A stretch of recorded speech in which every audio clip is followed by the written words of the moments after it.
ఇక్కడ ప్రాబ్లమ్స్ కొన్ని వింటుంటే నిజంగా హాస్యాస్పదమైన ప్రాబ్లమ్స్ వస్తున్నాయి.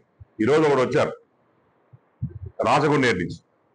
అక్కడ చూస్తే ఒక వయసుని 4.5 సంవత్సరం అయింది, రిజిస్ట్రేషన్ అయిపోయింది. కానీ వాళ్ళ ఇల్లు మాత్రం తిరిగి వాళ్ళకి ఇవ్వకుండా వాళ్ళ ఆక్యుపెన్షన్ పెట్టుకొని ఎవరు చెప్పుకోబో అని చెప్పి ఇల్లు వాళ్ళు భయపిస్తున్నారట. ఇప్పుడు బీవెంట్ వచ్చిన తర్వాత డిఎస్పీ చెప్పారు, ఎంఆర్ఓ చెప్పడం జరిగింది. అట్లే గడిచిన 5 సంవత్సరాల్లో వైసీపీ హయాంలో కనీసం శ్మశానాలు కూడా ప్రాపర్గా ఇయ్యలేదు, శ్మశానాలు ప్రాపర్గా రోడ్లే లేదంటే ఏదో దారుణమైన పరిస్థితిలో ఉన్నాయని చూస్తున్నాం. అంటే ఇంకోటి ఏంటంటే ల్యాండ్ రెవెన్యూ సమస్యలు అధికంగా వస్తున్నాయి. వచ్చిన దాంట్లో 80% రెవెన్యూ సమస్యలు.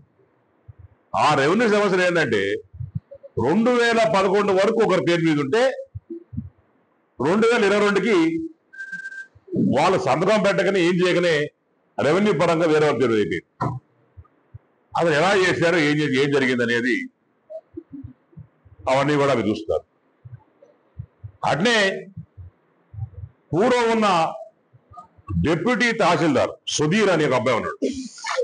అతను తహసీల్దార్ని వేసుకోకుండా ఎమ్మెల్యేని అడ్డం పెట్టుకొని అడ్డదిడ్డంగా ఇవన్నీ కూడా మార్చింది అతనే అని చెప్పి మరి ఇన్ఫర్మేషన్ వస్తా ఉంది.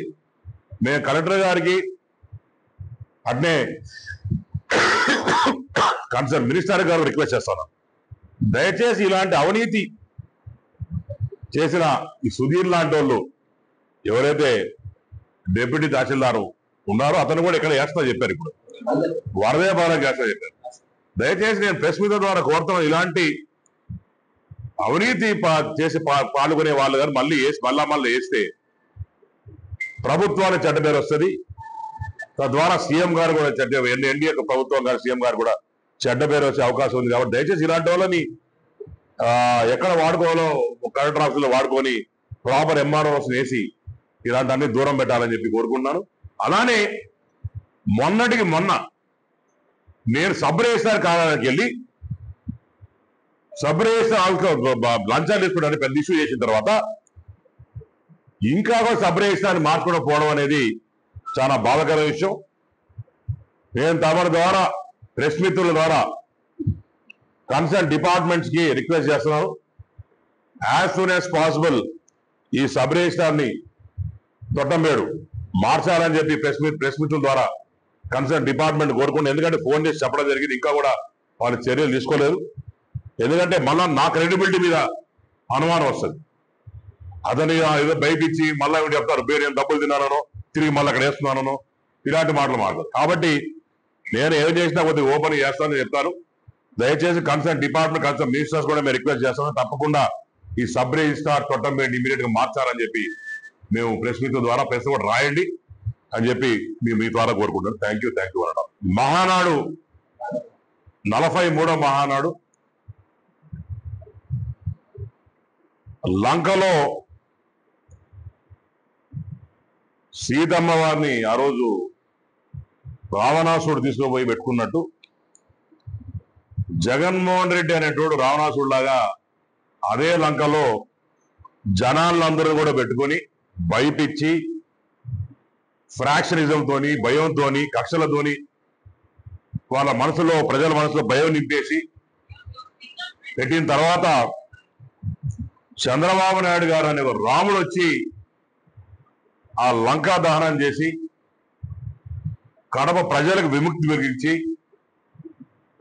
జగన్మోహన్ రెడ్డి అనే నయవంచకుడికి బుద్ధి చెప్పి 11 సీట్లని పెట్టించి ఈరోజు మరి వాళ్ళందరినీ కూడా కాపాడిన వ్యక్తి కడపలో ఎవరు ఉన్నారంటే, ఫ్రాక్షన్ తగ్గించి కాపాడిన వ్యక్తి ఈ రోజు ఉన్నారంటే అది కేవలం చంద్రబాబు నాయుడు గారు అని చెప్పి గర్వంగా చెప్తున్నాం. అదే కడపలో ఈరోజు మళ్ళా తిరిగి తెలుగుదేశం పార్టీ జెండా రెపరెపలాడుతూ మహానాడు అక్కడ 27, 28, 29 పెట్టుకోవడం జరిగింది. రంగరంగ వైభవంగా మానాడు చేయబోతున్నాం. మా అందరికి కూడా ప్రతి తెలుగుదేశం కార్యకర్తకి, ప్రతి తెలుగు తమ్ముడికి, ప్రతి తెలుగు తల్లికి ఇది ఒక ఆనందం దినమైన రోజులు.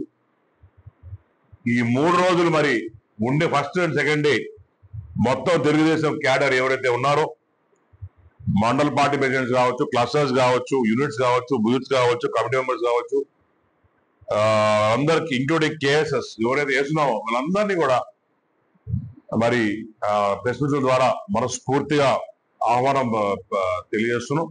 వాళ్ళకన్నీ కూడా ట్రాన్స్పోర్టేషన్స్ అవన్నీ కూడా స్టే అన్ని కూడా మేమే అరేంజ్ చేస్తాం. పార్టీ తరఫు నుంచి స్టే పెట్టడం జరిగింది. మేము కూడా అంతా బస్సు తీసుకొని అరేంజ్ చేస్తున్నాం. అలానే 29వ తేదీ బహిరంగ సభ ఉంటుంది. ఆ బహిరంగ సభకి కాళహస్తి నుంచి పెద్ద ఎత్తున జనాలు రాబోతున్నారని కూడా మనకు చెప్పడం జరిగింది. వాళ్ళకందరికి కూడా ట్రాన్స్పోర్టేషన్ కావచ్చు, ఫుడ్ కావచ్చు, అవన్నీ కూడా మేము అరేంజ్ చేస్తాం.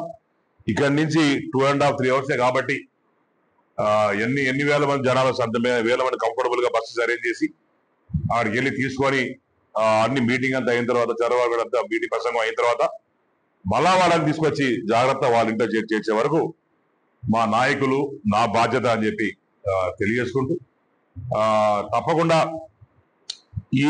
ఈ పండగ 3 రోజులు జరుగుతుంది. ఇండియా పాకిస్తాన్ తాజా అప్డేట్స్ కోసం డౌన్లోడ్ చేసుకోండి RTV లైవ్ యాప్.